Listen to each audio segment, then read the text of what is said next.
भी चलेगा। Problem set 3 का question number 8। In figure circle with centre X, circle दिख रहा है with centre X and Y touch internally at point Z. कभी भी तुम्हारे को टचिंग सर्कल दिखेगा तो मालूम ना, ये और ये वाई भी सेंटर है, एक्स भी सेंटर है और जेड कौन है, पॉइंट ऑफ कॉन्टैक्ट। ये तीनों लाइन क्या रहेंगे, कोलिनियर। कोलिनियर तो मेरे को एक स्ट्रेट लाइन ड्रॉ करना पड़ेगा। Draw segment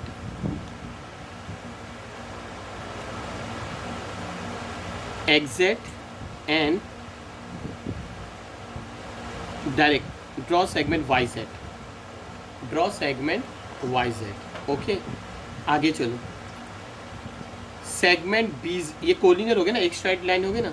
segment B Z is a chord of a bigger circle. Where is bigger circle, ये बी से लेके जेड कॉर्ड है, बड़े सर्कल का कॉर्ड है।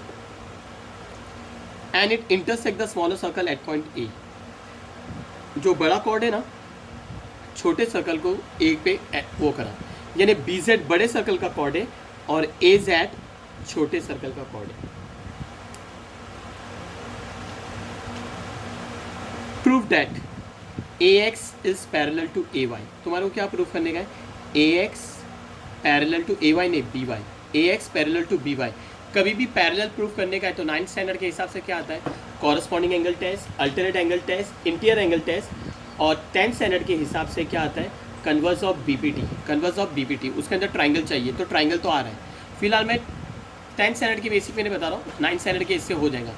कन्वर्स ऑफ टेस्ट में भी आता है, converse of alternate angle test, interior angle test, alternate angle test. इसके अंदर जेड बहुत मुश्किल से बन सकता है ना, जेड कॉरस्पॉन्डिंग बन सकता है या इंटीरियर बन सकता है, देखते हैं क्या बनता है। चलो, मेरे को क्या प्रूफ करने का है, मेरे को ये प्रूफ करने का कि ये जो ए एक्स और बी वाई पैरेलल होना चाहिए। ए एक्स बी वाई क्या होना चाहिए, parallel.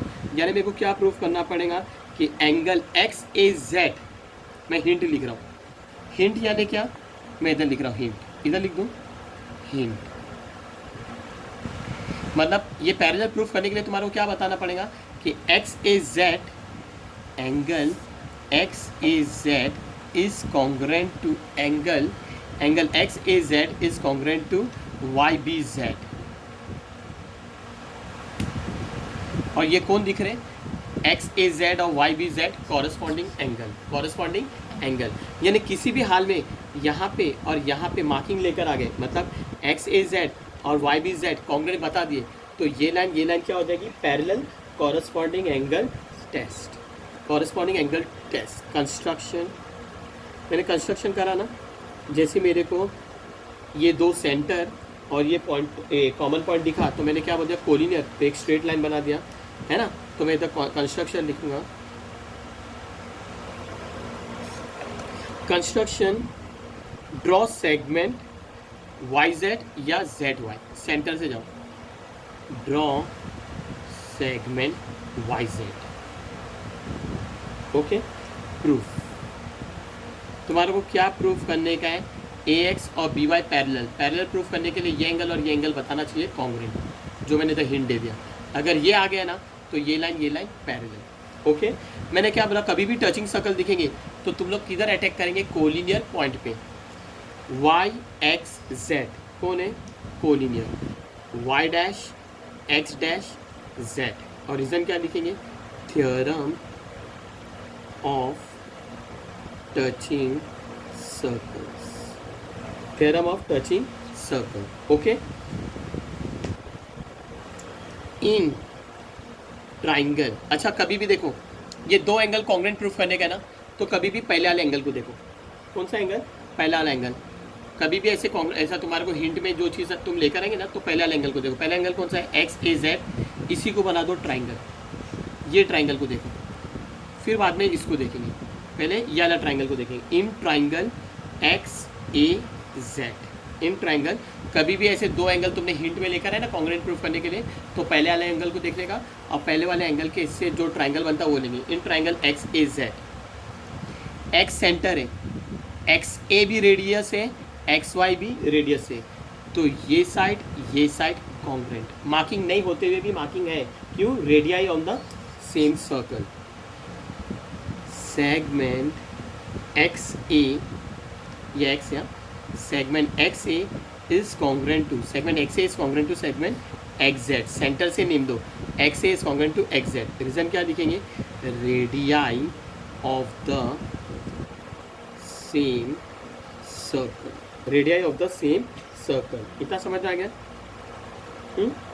Radii of the same circle यानी जब दो साइड इक्वल, ट्राइंगल की जब दो साइड एंगल, दो साइड इक्वल, तो उसके नीचे के दोनों बेस एंगल क्या हो जाएंगे? कॉन्ग्रुएंट। और रीजन क्या लिखेंगे? Isosceles triangle theorem. तो मैं क्या लिखूंगा? Angle X A Z is congruent to, तुम ऐसा भी बोल सकते X Z A, X A Z is congruent to X Z A. तो मैं एक्स जेड ए नहीं बोल रहा हूँ, मैं डायरेक्ट लिख रहा हूँ जेड। ट्राइंगल के 3 अल्फ़ाबेट में नाम दे सकते हैं, या तो एक, इसको मैं एक बोल सकता हूँ, एक अल्फ़ाबेट में दे सकता हूँ। लेकिन अगर मैं ए लिखूंगा ना, एक अल्फ़ाबेट में नहीं लिखूंगा, ए में टीचर कंफ्यूज हो जाएंगी कि ये एंगल की बात करे कि ये एंगल की बात करे, ये एंगल की बात करे या ये एंगल की बात करे। समझ है ना? जेड में कंफ्यूज नहीं, क्योंकि ये खाली ऐसा जेड है। ए बोलेंगे तो देखो एक्स ए जेड भी बनता है और एक्स ए बी भी बनता है। समझ है ना? तो इसको मैं बोलूँगा एक्स ए जेड और इसको मैं बोल दूंगा जेड। ईजी पड़ेगा ये। तुम चाहो तो ऐसा भी लिख सकते हैं X Z A, no problem, X Z A भी लिख सकते हैं। ये इक्वेशन नंबर 1। और रीजन क्या लिखेगा? Isosceles triangle theorem. Isosceles triangle theorem. तो मैंने देखो पहला एंगल लेकर आ गया, पहला एंगल लेकर आ गया, एक्स ए जेड लेकर आ गया। अब मैं किसकी बात करूंगा? Y B Z. Where is Y B Z? Y B Z यानी अभी मैं दूसरा ट्राइंगल लूँगा। इन उस यही एंगल से ट्राइंगल बना, in triangle Y B Z, in triangle Y B Z, है ना? In triangle Y B Z, Y B Z मेरे को मालूम है वाई सेंटर है, वाई से लेके बी भी रेडियस है, वाई से लेके जेड भी रेडियस है, यानी वाई बी और वाई जेड इक्वल। बड़े सर्कल की रेडियस क्या रहेगी? कॉन्ग्रुएंट। बड़े सर्कल, छोटे सर्कल की भी रेडियस कॉन्ग्रुएंट रहेगी, बड़े सर्कल की भी रेडियस क्या रहेगी? कॉन्ग्रुएंट, क्योंकि radii of the same circle are क्या रहते हैं? कॉन्ग्रुएंट। ये वाई बी और वाई जेड कौन है? Radii of the same circle ना, with same circle, bigger circle. तो देखो Y B, segment Y B is congruent to segment Y Z. Segment Y B यानी अब मैंने इधर ये मार्किंग लिख रहा गया, segment Y B is congruent to segment Y Z. Reason क्या लिखूंगा? Radii of the same circle, radio of the same circle. अब मैं बोल सकता हूँ ना, जब दो साइड इक्वल, ये ट्राइंगल के अंदर ये दोनों रेडियस, ट्राइंगल की साइड है ना, सर्कल की तो रेडियस है लेकिन ट्राइंगल की कौन है? साइड। जब ये दोनों साइड इक्वल तो ये एंगल और ये एंगल इक्वल, यानी angle Y B Z, angle Y B Z is congruent to, तुम इसको बोलेंगे वाई जेड बी बोलो या जेड, एक ही मतलब है। मैं क्या बोलूँगा? जेड। समझ है ना? वाई जेड बी भी बोल सकते हैं। ये इक्वेशन नंबर 2। और रीजन क्या लिखेंगे? आइसोसेलेस सीई, आइसोसेलेस ट्राइंगल थ्योरम। अभी तुम्हारे को समझ है मैंने एक अल्फ़ाबेट क्यों दिया इधर? समझ में? मैं बता रहा हूँ, देखो अब ये Z मैं ये ट्राइंगल के लिए बोल रहा हूँ, लेकिन रफ ये देखो, ये जो Z है ना, एक्स ए जेड, और ये Z है ना, मैं इसको एक्स जेड ए बोल सकता हूँ। ये Z बन गया एक्स जेड ए, और ये जो दिखा था ना एक्स जेड ए, अब ये कौन है?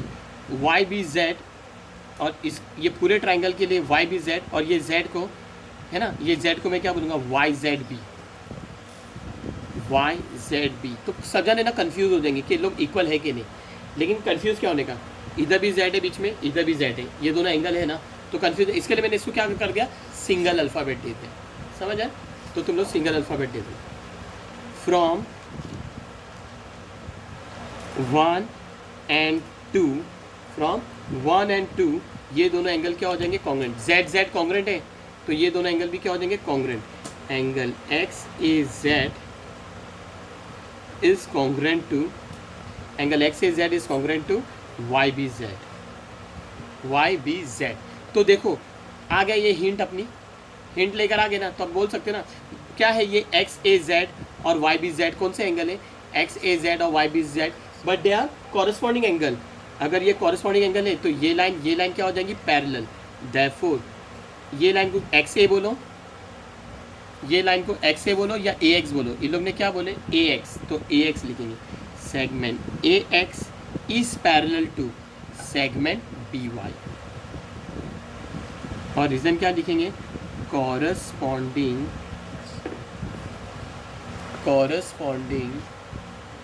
Angle test. Very very important question. अगर ये Z का सिलसिला समझ में नहीं आया है तो तुम लोग वीडियो देखो बराबर पॉज करके, ओके, और इसको 2-2 3-3 बार प्रैक्टिस करो। Very important question.